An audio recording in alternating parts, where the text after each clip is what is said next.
Selamat pagi ibu-ibu. Iya, selamat pagi. Masih tetap semangat? Masih tetap semangat. Ya, kita akan melanjutkan lagi sesi keempat, langkah 4 di dalam mengidentifikasi lembaga pendidikan anak usia dini di sekitar tempat tinggal kita. Terima kasih buat teman saya Sri Wahyuni yang sudah memaparkan di langkah ketiga.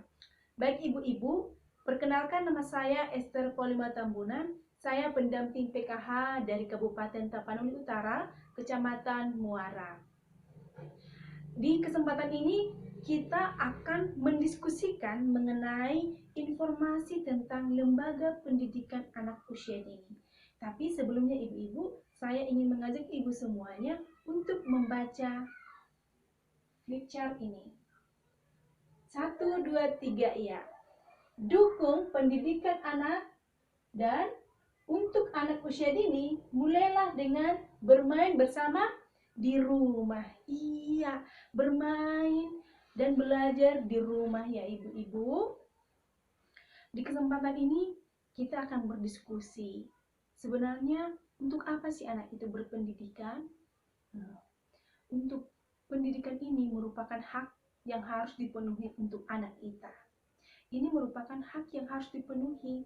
Jadi kita sebagai orang tua sangat berperan penting di dalam mencapai pendidikan ini. Pendidikan ini merupakan tidak merupakan suatu kewajiban yang harus dilakukan di luar seperti itu ibu, tapi merupakan uh, di mana pendidikan ini harus dia dapatkan, yaitu hak dia untuk mendapatkan pendidikannya.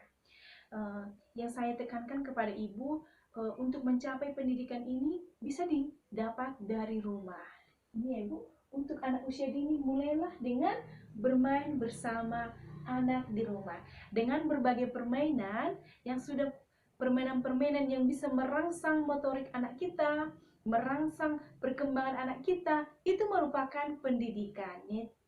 Mengerti kan ibu?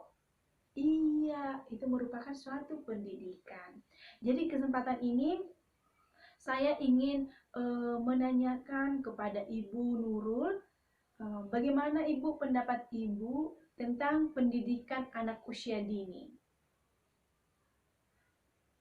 Iya Ibu, terima kasih buat tanggapannya. Pendidikan anak usia ini didapat oleh anak-anak kita.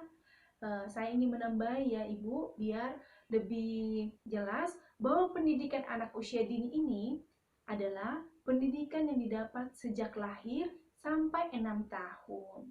Pendidikan anak usia dini ini, singkatannya itu yang sering kita dengar itu adalah PAUD.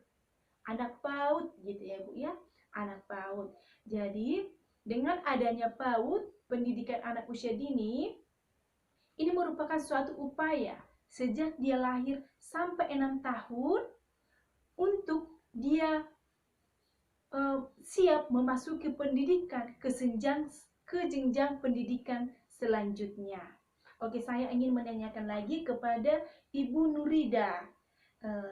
Ibu Nurida, lembaga pendidikan PAUD atau pendidikan anak usia dini yang Ibu ketahui itu apa? Taman kanak-kanak.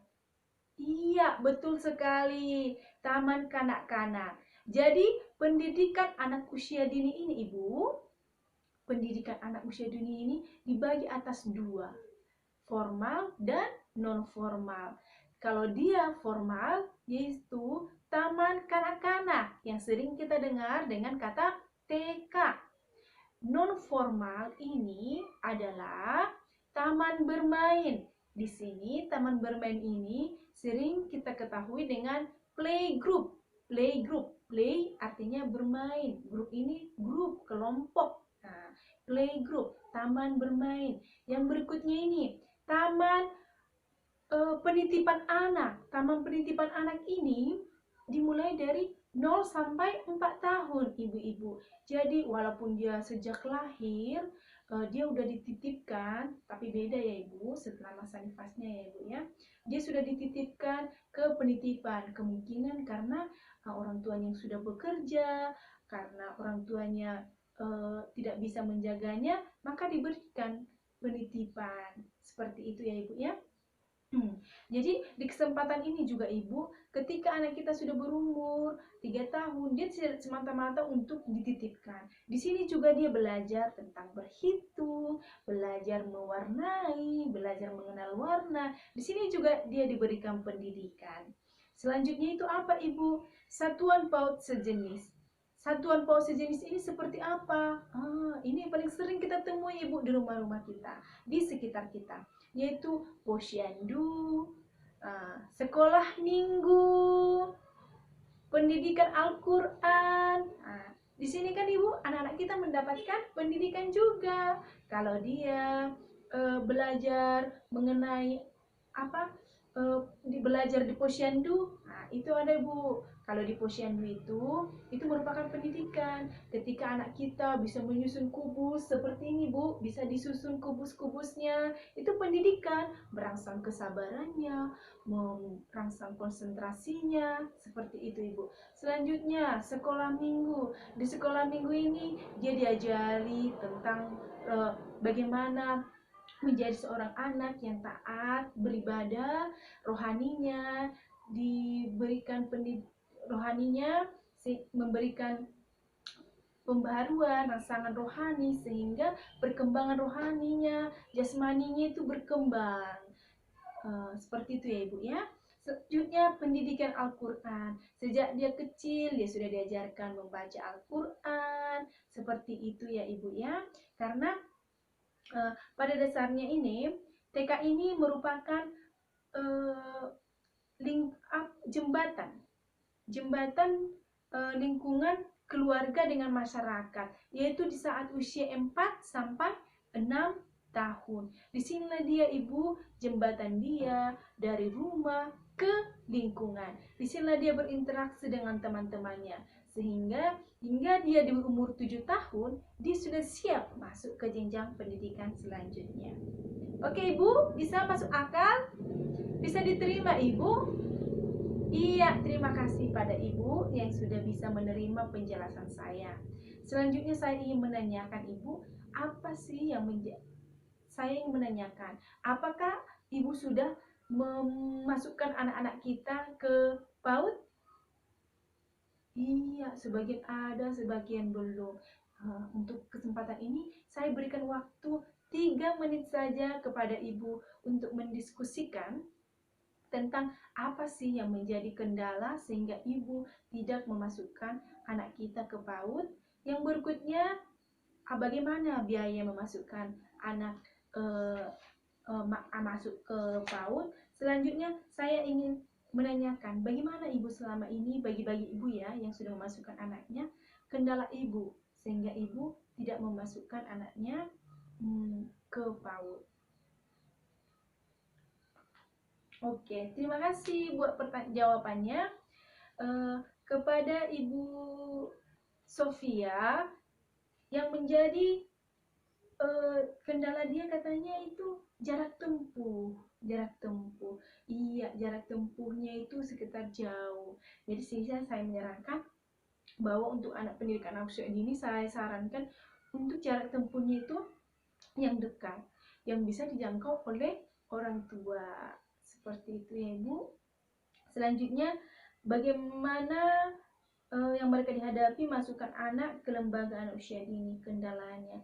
Kendalanya yang dialami oleh Ibu Fatima ini adalah kendala biaya. Ya, di sini kita Ibu, setelah sesi ini kita akan belajar mengenai pengelolaan keuangan.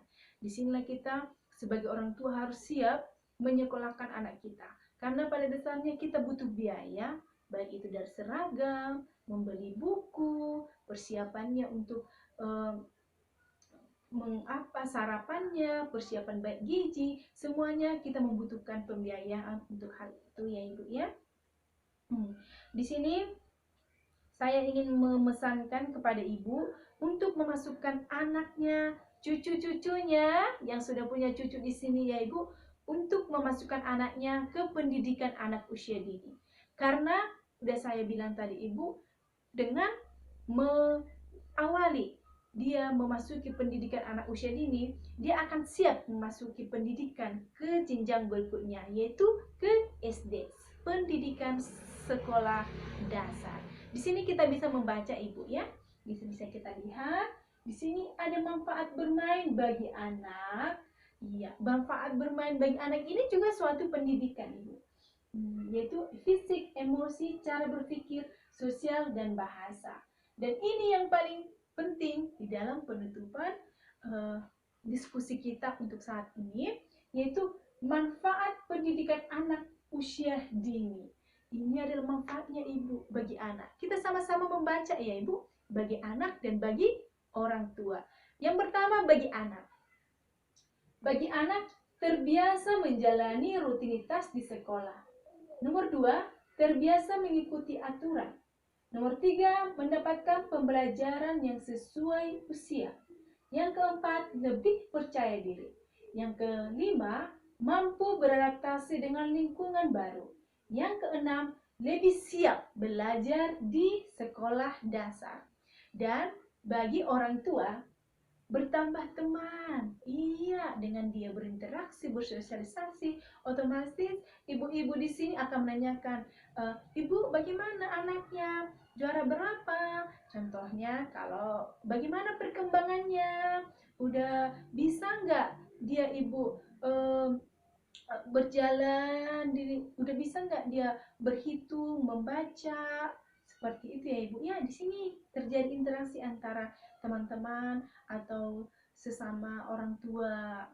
Selanjutnya, berbagi pengalaman. Itu yang saya katakan tadi, berbagi pengalaman. Ketika anak saya susah untuk dikasih arahan, apa biasanya Ibu lakukan? Sepertinya membuat peraturan secara bersama, contohnya mengalihkan perhatiannya ketika dia merengek-rengek meminta sesuatu. Padahal itu tidak sesuai dengan kebutuhan gizi anak. Contohnya makan es krim sebelum makan siang atau makan pagi, seperti itu ya Ibu ya.